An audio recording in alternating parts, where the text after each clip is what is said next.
2020 종로구 청소년 어울림마당을 함께 해주고 계신 비대면 참가 동아리 및 시청자 여러분께 감사의 말씀드립니다.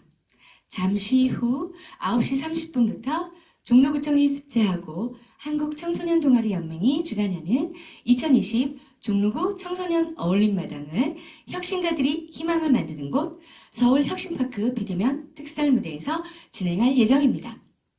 비대면 참가 동아리 및 시청자 여러분께서는 많은 구독과 좋아요 부탁드립니다. 2020 종로구 청소년 어울림마당은 종로구청이 주최하고 한국청소년동아리연맹이 주관합니다. 전통과 현대가 공존하는 깨끗하고 아름다운 명품 도시, 유엔 아동 친화 도시 종로. 오늘은 특별히 혁신가들이 희망을 만드는 곳 서울혁신파크 비대면 특설무대에서 2020 종로구 청소년 어울림마당이 지금부터 시작합니다. 여러분 안녕하세요. 2020 종로구 청소년 어울림마당의 사회를 맡은 이경희입니다. 2020 종로구 청소년 어울림마당은 종로구 관내 초, 중, 고등학교 학생들의 끼를 발산하고 문화를 공유하는 화합의 장으로서 총 5회에 걸쳐서 진행됩니다. 댄스, 음악, 밴드, 전시, 전통 부문, 무대 공연 등으로 우리 청소년들이 갈고 닦은 기량을 마음껏 펼치는 시간이 되겠습니다. 올해는 코로나로 인하여 비대면으로 진행되는 점 참고 부탁드립니다. 1, 2, 1, 2, 3.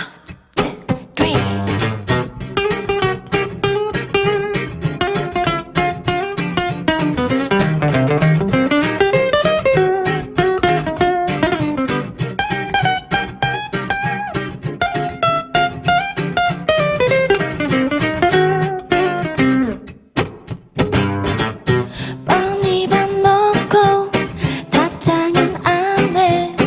얼마나 바쁘시길래. 끝나고 뭐해. 얼굴 좀 볼까. 오늘 우리 얘기 좀 해.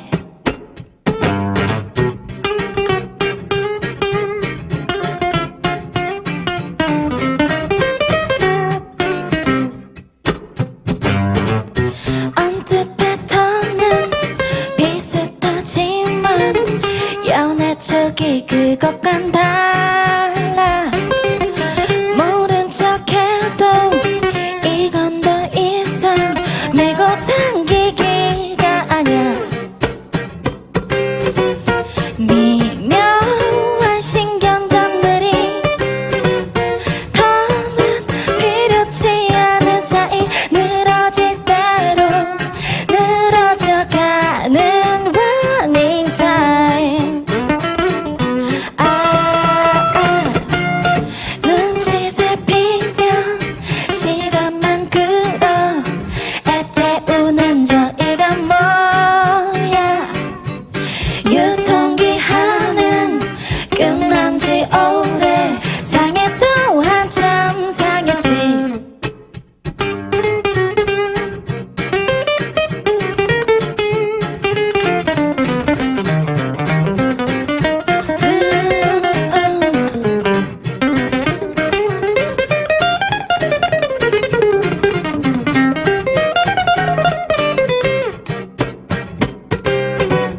혀끝을 지나기도 전에 벌써 지루해져 버린 내 이름 에이스럽게 불려본 게 언제던가 전에. 다시 끓기도 푹 식히기도 뜨뜻미적지근한 온도 끝이 보이지 않는 이 눈치 게임 하루도 더 못해. 그래 내가 졌어. 에라이 비겁한 남자야. 뚜뚜뚜뚜뚜 뚜뚜뚜뚜뚜 뚜루뚜뚜뚜 뚜루루.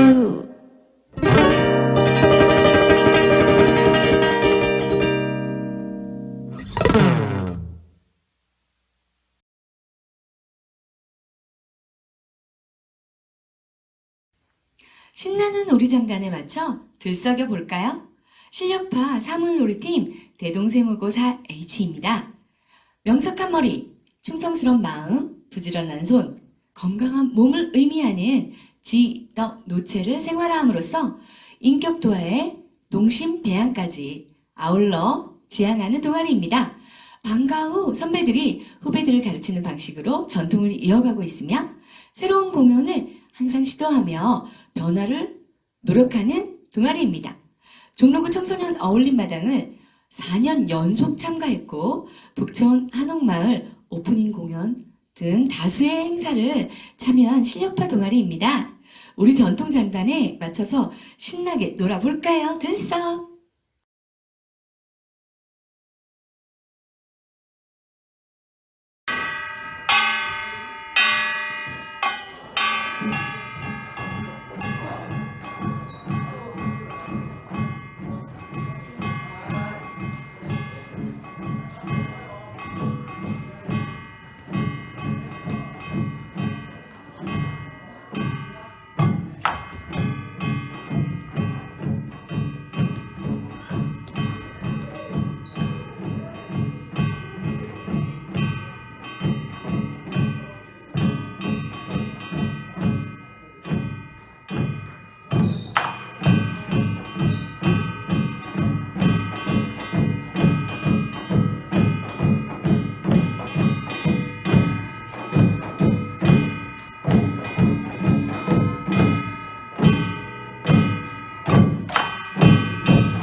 이번 팀은 중앙고 질병과 환경심화탐구반입니다. 코로나와 지구온난화로 지구에 여러 문제가 일어나고 있는 현재에 경각심을 느끼고 질병과 환경에 관한 과학적 내용을 조사하고 실험, 토론하는 동아리인데요. 온난화 시대에 우리가 적응하고 발전해 나갈 방법을 고안하는 미래 과학자 친구들을 한번 만나볼까요? 함께 보시죠. 이번 실험 주제는 미생물 연료 전지입니다. 최근에 코로나로 인해서 미생물 연료 전지가 곽감을 받고 있는데요. 코로나의 직접적인 영향 중에 하나가 환경 파괴라고 할 수 있습니다. 환경 파괴는 병원체의 생태계를 파괴시키면서 병원체들이 동물이 아닌 인간을 숙주로 할 수 있는 가능성들이 커지게 되고 또 전파할 가능성이 커지게 됩니다. 또한 이제 기존에 전지를 얻는 방법은 화석, 천연가스나 석유와 같은 화석 연료를 이용하거나 아니면 화력 발전을 통해서 기존의 연료를 얻었는데 둘 다 모두 환경 파괴를 일으킨다는 문제점들이 있습니다. 그래서 환경을 파괴하지 않고 보존을 할 수 있으면서도 전기를 얻을 수 있는 방법 중에 하나가 이 미생물 연료 전지라고 할 수 있습니다. 미생물 연료 전지란 미생물 연료 전지는 이제 유기 물질을 흡수하고 분해하는 과정에서 생기는 전자랑 수소를 통해서 미생물을 촉매로 사용하여 유기물에서 화학 에너지를 전기 에너지로 바꾸는 시스템을 말한다고 할 수 있습니다. 미생물 연료 전지는 1912년 폴터를 통해서 미생물을 이용해 전기가 생산될 수 있음을 알았고 60년대에 와서 우주선의 폐기물을 재사용하는 에너지원으로서의 연구가 되었다가 미생물과 1980년대에 이르러서 매개체를 이용한 미생물 연료 전지를 발견하게 되었고 21세기 들어서는 미생물 연료 전지를 이용하면서 폐수 처리를 할 수 있는 동시에 폐수 처리를 할 수 있는 그런 친재생 에너지로서 사용이 되고 있습니다. 미생물 연료 전지는 양이온 교환막에 의해서 나누어진 두 반응조에서 일어나게 됩니다. 이 양이온 교환막이라는 것은 이온이 양이온과 음이온이 있는데 이 합성 수지막을 이용해서 그 이온이 한쪽 양이온만 이용하거나 또는 음이온만 이동할 수 있도록 만들어주는 그런 장치라고 할 수 있습니다. 미생물이 공급된 유기물을 분해하는 과정에서 전자와 수소 이온을 생성하게 됩니다. 그래서 외부 장치를 통해서 음극에서 양극으로 전자를 이동시키고 양이온 교환막을 통해서 양극으로 수소 이온이 이동하게 됩니다. 이렇게 이동한 수소 이온과 전자가 공기 중에서 공급되는 산소 분자와 만나면서 물이 만들어지는 환원 반응이 일어나게 되고 그에 따라 전자가 이동하면서 생기는 전위차에 따라 전기 에너지를 생성한다고 할 수 있습니다. 이러한 미생물 연료 전지는 폐수 정화와 슬러지 감소, 전력 생산과 같은 장점이 있습니다. 폐수 정화는 폐수에 섞여진 혼합된 유기물질을 분해시키면서 폐수 정화도 시키면서 전력도 생산할 수 있는 그런 장점이 있다고 할 수 있습니다. 미생물 연료 전지의 예로 응용될 수 있는 방법은 MEC라고 불리는 게 첫 번째인데요. MEC는 이제 미생물 연료 전지의 양극에다가 산소 공급을 중단시키면 산소와 반응해 물을 생성하는 것이 아니라 수소가스가 생산되게 됩니다. 이렇게 얻어서 수소가스를 이용해서 또 다른 신재생 에너지로 만들 수 있을 수 있습니다. 두 번째는 MDC입니다. MDC는 이 미생물 연료전지 기술을 기반으로 해서 얻은 전기 에너지를 담수화를 하는데 사용되어서 오염된 물을 담수를 할 수 있도록 하는 장치라고 할 수 있습니다. 세 번째는 바이오 디젤 생산입니다. 그 미생물 연료전지의 음극에 조류를 배양시켜서 그 조류의 작용으로 바이오 연료를 만들 수 있는 것입니다. 이산화탄소가 발생하지 않고서도 이산화탄소를 발생시키지 않으면서도 이런 연료를 얻을 수 있습니다. 네 번째로는 이제 바이오 센서입니다. 폐수 속의 유기물 또는 유해물질의 농도나 종류에 따른 변화 양상을 파악해서 이게 어떤 물질이 있는지 또는 얼마나 크게 독성이 찌는지 그런 것들을 알아낼 수 있습니다. 저번에 구매한 미생물 연료 전지는 이렇게 머드를 이용해서 전기를 생산한다고 할 수 있습니다. 구성 물질들은 네, 이렇게 컵이랑 그 다음에 전기를 만들어내는 패널들, 그 다음에 이렇게 LED와 머드에서 얼마나 많은 전기가 생산됐는지 머드와트를 통해서 알아낼 수 있는 이렇게 장치들로 이루어져 있는데,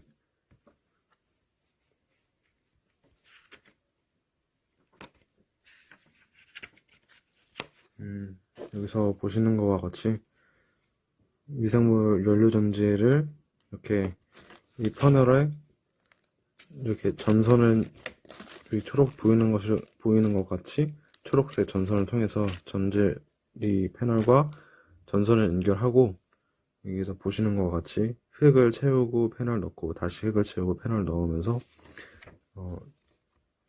상대적인 전해차를 만들어내는 것입니다.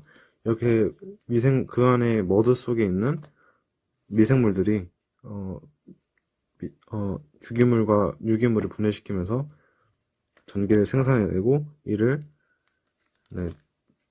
전위차가 생기게 되고, 그거를 통해서 전기 에너지를 만들어내는 것입니다. 그래서 이 머드와트를 통해서 얼마나 생산되는지, 몇 와트를 띄는지 알아낼 수 있습니다.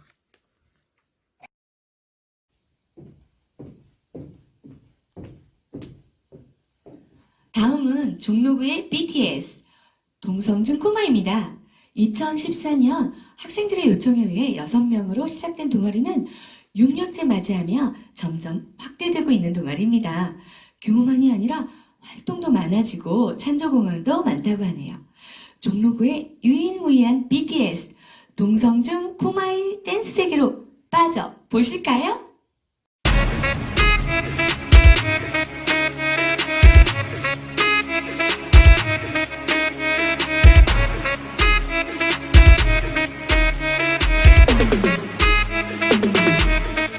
Can't call me artist, can't call me idol. 아니 어떤 다른 뭐라 해도 I don't care. I'm proud of it. 난 잘 없네. 너무 알았네. 나는 항상 나였길. 손가락질 해. 나는 전혀 신경 쓰지 않네. 나는 역할은 내야. 그 이유가 뭐든 간에 I know what I am. I know what I want. I never gon' change. I never gon' trade.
다음 팀은 서울국제고의 벨 아르테 오케스트라입니다.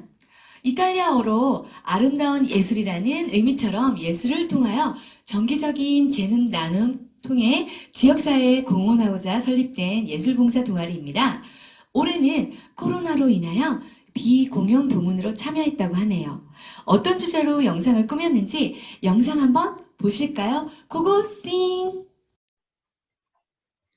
안녕하세요. 서울국제고 오케스트라 동아리 베라할때입니다. 저희가 이번에 종로구 청소년 어울림마당 봉사로 저희가 발표를 준비하게 되었는데 이번 주제는 바로 유명한 오케스트라 곡에는 무엇이 있을까에 대한 발표가 진행될 것입니다. 그래서 저희의 목차는요. 유명 오케스트라곡, 현악기 협주곡, 관악기 협주곡 이렇게 나누어서 각각 유명한 곡들을 쭉 소개할 예정이니 많이 지켜봐 주셨으면 저는 오늘 모차르트 피아노 협주곡 21번에 대해 소개할 민태희입니다.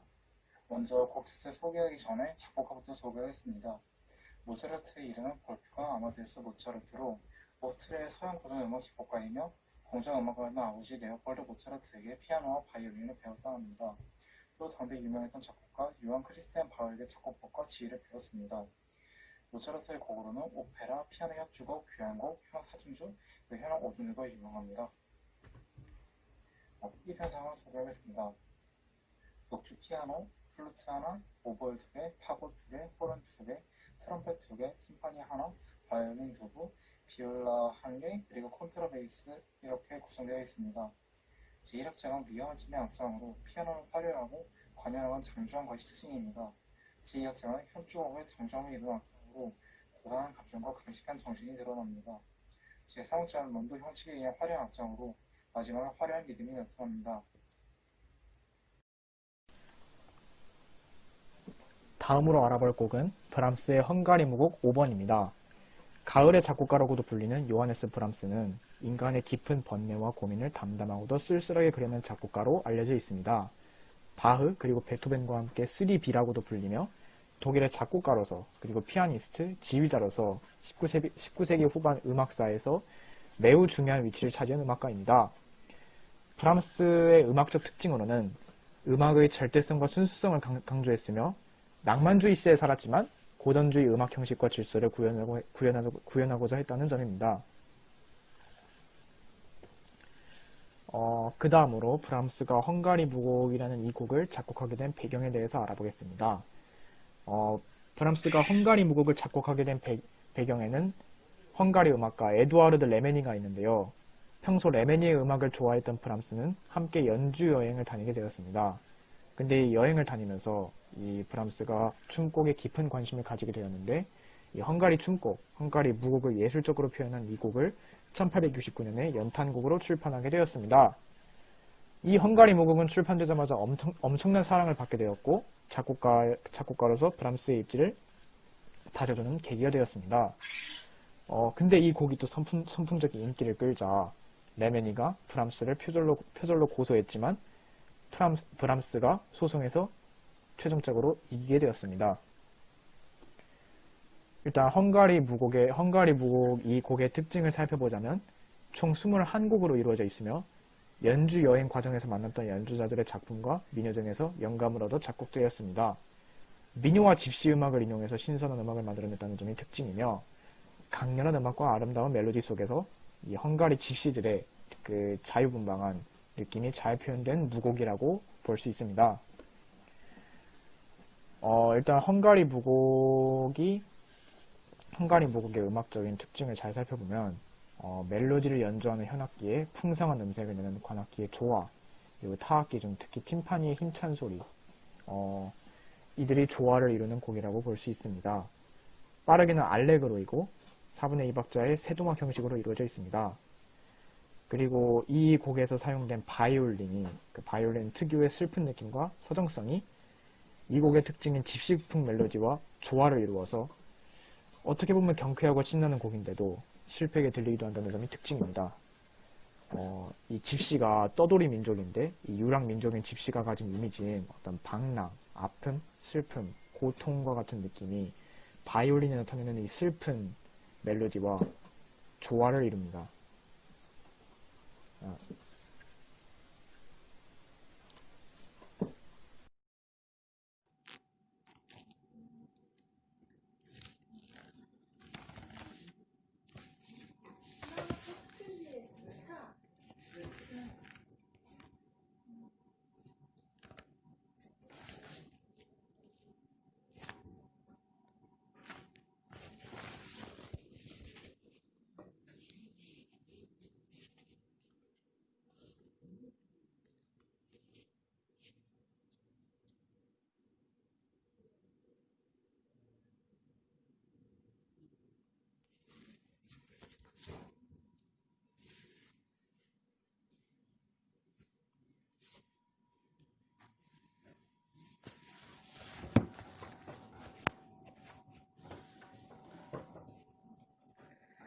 네, 백조의 호수 소개하겠습니다. 백조의 호수는 차이코프스키라는 작곡가 지었고요.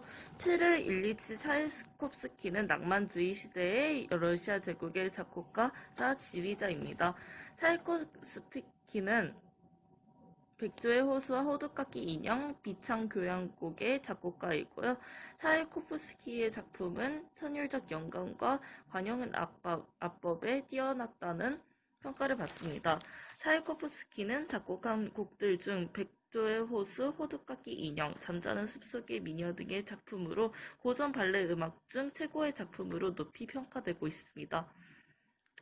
네, 다음으로는 백조의 호수의 배경입니다. 백조의 호수는 차이코프스키가 작곡한 발레 음악이자 이 음악에 맞추어 공연되는 발레 작품이며 차이코프스키의 3대 발레 음악 중 맨 처음 작곡된 작품입니다.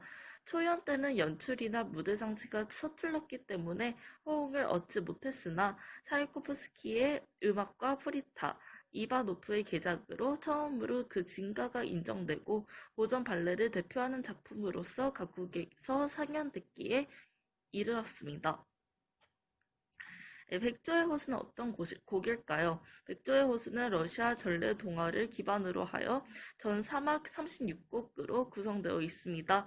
백조의 호수는 1877년 모스크바에서 초연되었으며 악한 마법사의 저주에 걸려 백조로 변한 오데트 공주에 대한 이야기입니다. 전체에 넘쳐 흐르는 감미로운 선율은 오데트 공주의 슬픈 운명을 묘사하였고 또한 제3막의 무도의 성격, 무용에서는 민족의 성격을 차례로 전개합니다. 네, 백조의 호수 줄거리입니다. 백조의 호수는 독일 공국의 왕자 지크프리트는 성년식을 맞이하게 되는 밤 백조 사냥을 나갑니다. 왕자는 그곳에서 백조의 여왕 오데트와 만나 그녀와 동료의 백조들이 모두 악마 로트발트의 마법에 걸려 낮에는 백조로 밤에는 사람으로 지낸다는 이야기를 듣습니다. 그리고 이 마법을 깨뜨리기 위해서는 순수한 사랑의 힘이 필요하다는 것을 안 지크프리트는 성년식의 오데트와의 결혼을 하겠다고 맹세합니다. 그러나 이 계획은 악마 로트발트의 교묘한 흉계로 어긋나고 호수에 물을 넘치게 하여 왕자와 백조 여왕을 빠뜨리려 하여 그들은 도망갑니다. 그리고 왕자는 나는 언제나 당신을 위해 죽겠노라 라고 말하고 둘은 호수에 몸을 던집니다. 백조의 호수의 특징을 말해보겠습니다. 백조의 호수는 발레 음악이기도 하지만 교향악으로서 전혀 손색이 없을 정도로 아주 풍부한 악기 구성과 섬세하고도 아름다운 음악 전개로 인해 클래식 콘서트에서도 백조의 호수 모음곡으로서 단독적으로 연주가 많이 됩니다. 백조의 호수는 그랑 파드대 2인 문화, 파티 장면의 드베리스트망, 줄거리와 관계없이 무용수의 기교를 자랑하기 위한 춤에서 특징이 많이 나타나지만 어슴푸레하게 달빛이 비치는 모습도 보여줍니다. 이번 동아리는 덕성여고 화월 동아리입니다. 우리나라 전통악기를 직접 다룰 수 있게 연습하여 국악이나 전통음악, 가요 등을 다양한 곡으로 편곡하여 연주하는 동아리인데요. 우리나라 전통악기를 세계적으로 알리고 싶다고 하네요. 오늘은 어떤 곡을 준비했는지 직접 보실까요? 얼쑤!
중앙고 과학재능기부반입니다.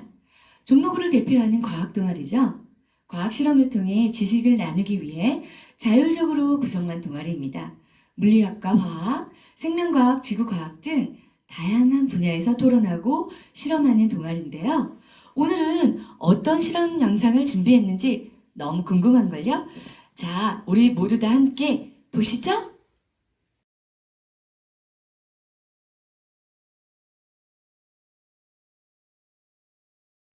안녕하세요. 신호등 용액 만들기를 맡게 된 중앙고등학교 1조입니다. 오늘의 실험 목표는 산화환원 지시약인 인디고 카민 용액을 이용하여 흔들면 색깔이 변하는 마법의 신호등 용액을 만들어보는 것입니다. 이러한 주의사항이 있습니다. 중요한 실험 도구는 인디고 카민 용액 1병, 종이컵 5개, 묽은 수산화 나트륨 용액 1병, 포도당 5봉입니다. 먼저 실험 순서를 살펴보자면 첫 번째로 종이컵에 묽은 수산화 나트륨 용액 80ml를 넣고 포도당 1봉을 넣어 잘 녹여주세요. 이로써 염기성 포도당 용액 완성이 됩니다. 두 번째로 염기성 포도당 용액을 플라스틱 병에 넣고 세 번째, 여기에 인디고 카민 용액을 40에서 50방울, 약 4mm에서 5mm 정도 넣습니다. 네 번째로 뚜껑을 닫고 천천히 용액을 섞어준 뒤 연한 노란색이 될 때까지 가만히 놔두세요. 반드시 플라스틱 병을 천천히 흔들어서 잘 섞이게 한 후 색깔이 변할 때까지 가만히 놔두어야 실험 결과를 잘 관찰할 수 있습니다. 다섯 번째로 용액이 연한 노란색이 되면 서서히 플라스틱 병을 흔들면서 용액의 색깔 변화를 관찰해 보세요.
실험 결과를 살펴보도록 하겠습니다.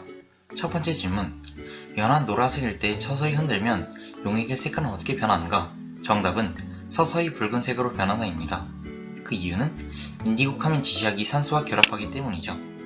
두 번째. 아까보다 플라스틱 병을 더 세게 흔들면 용액의 색깔은 어떻게 변하는가?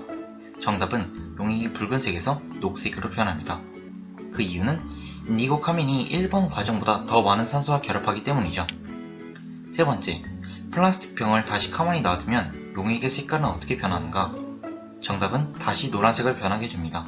그 이유는 산화되었던 인디고 카민 지시약이 포도당에 의해 환원되어 다시 노란색으로 데려오기 때문이죠.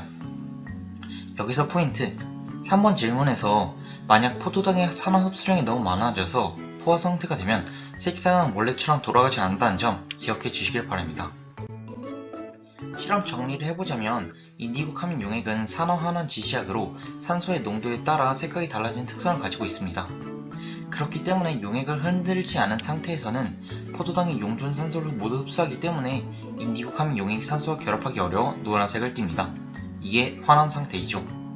그런데 유리병을 흔들게 되면 산소가 용액으로 용해되면서 인디고 카민 용액이 산소와 접촉하게 되고 다시 빨간색으로 변하게 됩니다. 더 빠른 속도로 흔들면 더 많은 산소와 결합이 일어나 초록색으로 변하게 되는 것이죠. 그리고 아까 3번 질문처럼 용액을 그대로 두면 포도당이 다시 산화되고 산호를 흡수하기 때문에 용액은 인디고 카민 본래 색깔인 노란색으로 돌아가게 됩니다. 감사합니다.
안녕하세요. 이번에 손세정제 영상 제작을 맡은 21006 김유준입니다.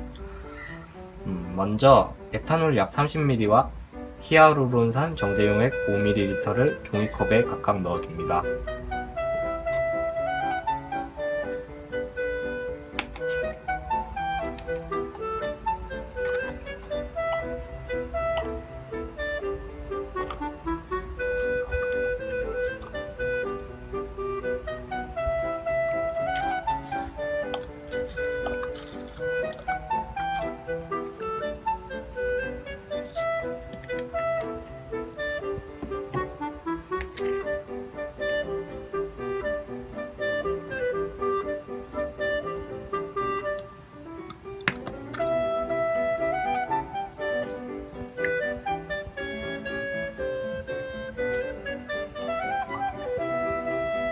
다음으로 에센셜 오일을 5-6방울 정도 종이컵에 넣은 후 저어줍니다.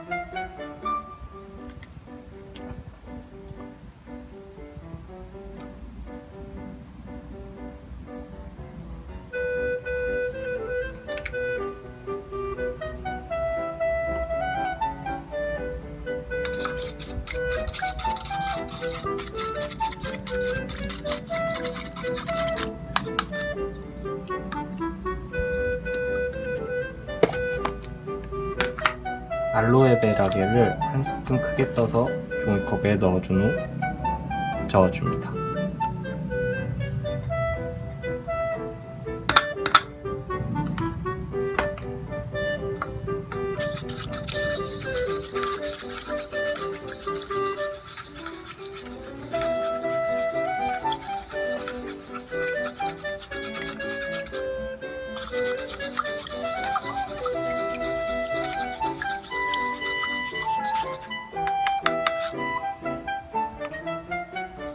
세정제를 용기에 넣고 뚜껑을 닫아줍니다.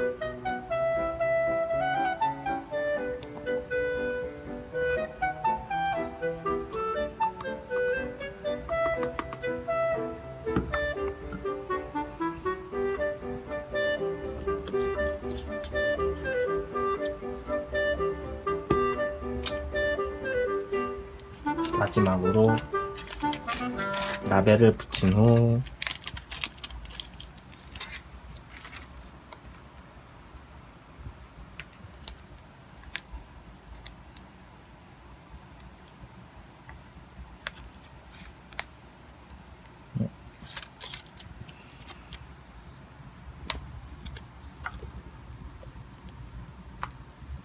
날짜를 적어줍니다.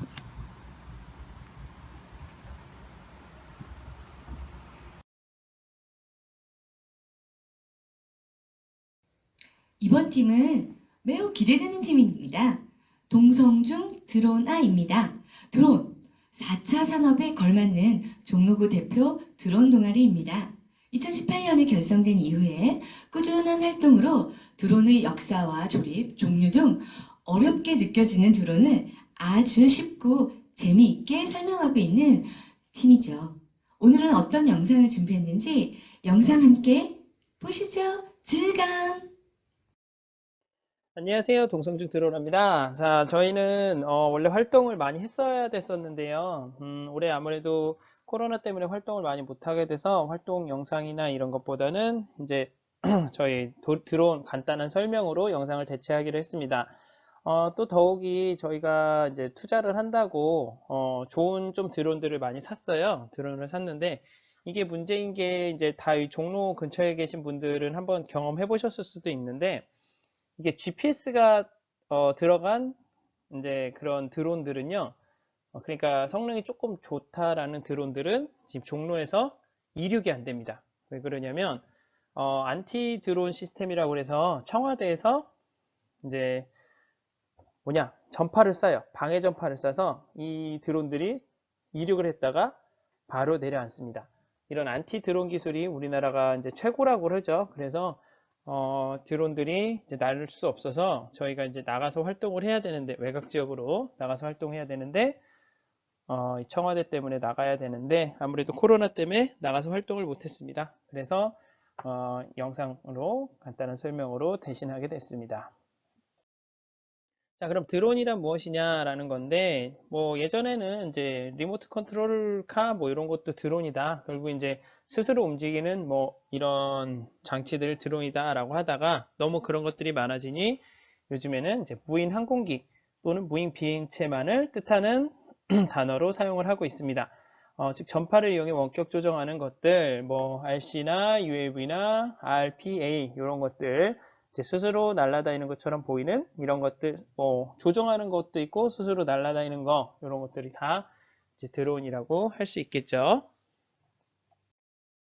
자, 드론의 원리는 간단하죠. 이제 보통 일반적으로 뭐 이 드론은 꼭 4개의 날개로 되어 있는 건 아니고, 이제 무거운 걸 들고 다니는 애들은 뭐 날개가 8개 뭐 이렇게도 있는 애들이 있는데, 자, 일반적으로는 저희가 이제 4개의 이제 날개를 사용을 하고요. 이렇게 4개의 날개가 서로 이제 균형을 맞춰주면서 돌아가고, 자, 거기에 받는 힘은 이제 추력, 그리고 항력, 이런 것들이 이제 존재를 하고, 이제 못 가게 하는 힘과 앞으로 가려는 힘, 그리고 땅으로 잡아당기는 중력과 위로 떠오르는 양력이 이제 맞물려서 드론이 이것을 조정하면서 움직이게 되는데, 요것을 이제 제자리에서 정지 비행을 하는 것을 이제 호버링이라고 하죠. 보통 이제 비행기는 안 되고 헬리콥터는 되는 기능.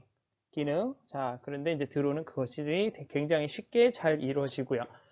그리고 이게 드론들이 조금 이제 약한 애들, 보통 뭐 가격으로 얘기하자면 한 5만 원에서 한 3만 원에서 6, 7만 원 되는 애들 같은 경우는 이 호버링 기능이 굉장히 약해요. 그러니까 자세 균형을 잡는 애들이 굉장히 약해서 바람이 휙 불면 훅 날아가 버리는 이런 경향들이 많습니다. 그래서 드론 처음 사가지고 야, 이제 집에서는 못하겠고 나가서 들판 가서, 우리 한강 가서, 아니면 산에 가서 한번 날려보자 그랬다가 띄우자마자 바람 휙 불면 없어져요. 그런 사람들도 많이 있었을 거라고 생각을 합니다. 근데 조금 이제 성능이 되는 애들 같은 경우는 드론이 떠오르면 이제 균형을 잘 잡고 있죠. 요즘에는, 옛날에는 이 드론 고장 난다고 이제 착륙 같은 것도 많이 연습을 하고 이륙 착륙 막 연습하고 그랬는데, 요즘 애들 같은 경우는 다들 이제 센서가 잘 돼 있어서 이제 알아서 착륙도 하고 알아서 떠오르고 하는 것들이 있죠. 뭐 가격 비싸지 않아도 요즘엔 잘 되고 합니다.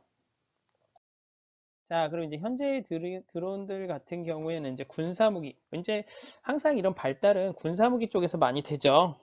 먼저 이루어지고, 자, 요즘에는 이제 아마존과 월마트 경우, 이제 여기에 월마트가 이런 식으로 되어 있고요. 그리고 아마존은 뭐 이제 이런 건 영상에 나오고, 사실 우리나라에서는 별로 지금 쓰고 있지는 못하고 앞으로도 좀 힘들 것 같아요. 왜냐면 우리 이제 아파트를 많이 사용하고 미국 같은 경우는 이제 주택들이 많다 보니까 이제 드론들이 날아다닐 충분한 공간들이 있죠. 이제 착륙도 가능하고 물건을 줄 수도 있고요. 자, 그래서 이제 아마존은 이제 시범으로 실제로 사용을 하고 있죠. 이건 밑에는 이제 아마존 프라임, 그리고 이제 위에는 이제 아마존 프라임 에어라고 해서 실제로 이제 시범 운영을 하고 있습니다. 아직 뭐 완전히 이걸로 다 하고 있지는 않지만 시범 운행들을 하고 있다라는 거. 이제 드론이 가격들도 굉장히 저렴해지고, 이제 누구나 다 모터 같은 거, 센서, 그리고 뭐 하시는 학교들도 있겠지만 뭐 아두이노라든가 간단한 프로그램들을 통해서 많이 쉽게 접할 수 있는 것들이 되어 있죠. 그래서 드론이란 것은 이제 멀지 않은, 좀 있으면 우리 삶 속에, 물론 이제 우리나라는 조금 늦을 확률이 높습니다. 아무래도 택배 시스템이 잘 돼 있고 이제 땅덩이가 좁으니까 사람들이 충분히 가고 있죠. 근데 이제 미국 같은 경우는 너무 넓다 보니까 이제 드론을 이제 사용을 하고 있다는 거. 자, 그렇습니다. 자, 여기까지 좀 짧지만 간단히 저희가 드론을 소개해 드렸고요. 드론은 정말 다양하고 굉장히 쉬운 부분이 많습니다. 아, 그리고 한 가지, 드론이 어느 정도 사이즈 이상을 조정을 하려면 드론도 자격증이 있어야 됩니다. 자, 그런 부분 잘 알아두시고, 자, 저희 이번 영상은 여기까지만 하도록 하겠습니다. 그럼 동성중 드론아, 다음에는 여러 활동으로, 코로나가 나아지면 여러 활동으로 찾아뵙도록 하겠습니다. 자, 안녕히 계세요. 이번 팀은요, 막강한 팀이에요. 대신고 어썸입니다. 2012년 창단된 대신고 어썸은요, 예능에 관심이 아주 많은 학생들의 요청으로 창단되었으며 여러 장르를 아우르는 많은 엔터테인먼트 팀입니다. 각종 대회 수상은 기본이고 학교 이미지를 높이고 학생들의 꿈과 희망을 키워주는데 도움을 주고 있다고 하네요. 이번에는 어떤 퍼포먼스를 보여줄지 너무 기대되는걸요. It's showtime!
너무 많은 팀들이 나와서 여러분 눈과 귀가 즐거우신가요? 하루빨리 코로나가 안정되어 현장에서 동아리 팀들을 직접 보고 싶어요. 종로구 청소년 어울림마당을 축하해주기 위해 풍문고 글로벌 외교 아카데미 동아리에서 인천 근대 문화 탐방을 주제로 브이로그 영상을 보내왔다고 하네요. 다 함께 글로벌 역사 외교 아카데미 영상 속으로 빠져볼까요? 영상 큐!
We are in Jangyeong 1. 가볼까요? 저 잡고 있을게요, 제시. 메가더 장군 보러 갑니다. 자유공원은 우리나라 최초의 서구식 공원으로서 인천계 한기, 식민지 시대, 해방기를 거쳐 한국전쟁 후에 이르는 한국 현대사의 흐름이 반영된 곳이다. 메가더 장군은 6.25 전쟁 때 한국전쟁에 참전하여 인천 상륙작전을 성공시켰다. 자유공원 앞 인천 바다가 잘 보이는 곳에 위치한 메가더 장군의 동상은 인천 상륙작전이었던 월미도가 보이는 바다 쪽으로 바라보고 있다.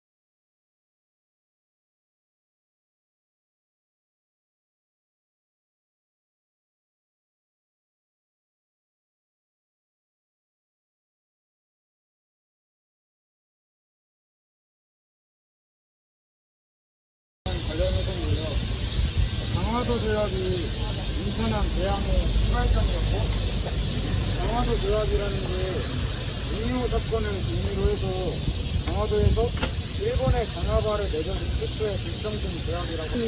인천항을 선정한 이유가 인천이 한산과 같다는 점에서 뿌리가 시작됩니다. 먼저 첫 번째로는 아무도 못 친다. 아, 바로 맞. 들어가자. 가자.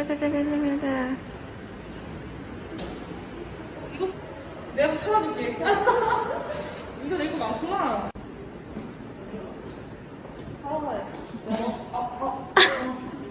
자연스레 코멘트 넣으면 맛있는 거 사준. 우와, 보이네. 바닥에도 있어. 이거는 갑자기 왜 심어놓은 걸까? 안녕하세요. 뭐야, 줄까? 들어갈 수 있어. 아, 들어가지 말라네. 들어갈 수 없네. 여기까지만 볼 수 있어. 오케이, 설정샷 좋아. 벌써 좋아. 지적이야. 터덜 걸어오신다.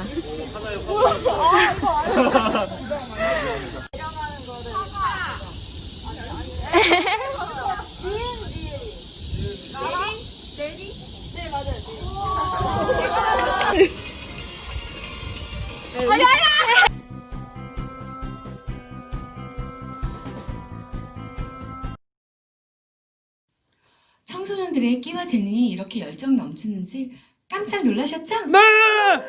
이것으로 종로구 청소년 어울림마당 4회차 공연을 마무리하도록 하겠습니다.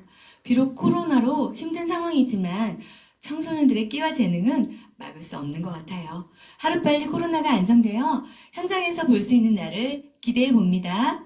11월 21일 토요일에는 5회차 종로구 청소년 어울림마당 경연대회가 진행될 예정입니다. 한국청소년 동아리연맹은 앞으로도 정부의 방역 지침을 적극 준수하여 어울림마당을 진행해 나가겠습니다. 시청해주신 구독자 여러분 및 참가자 여러분 너무 감사드립니다. 한국청소년 동아리연맹 유튜브 채널 구독과 좋아요 많이 부탁드립니다.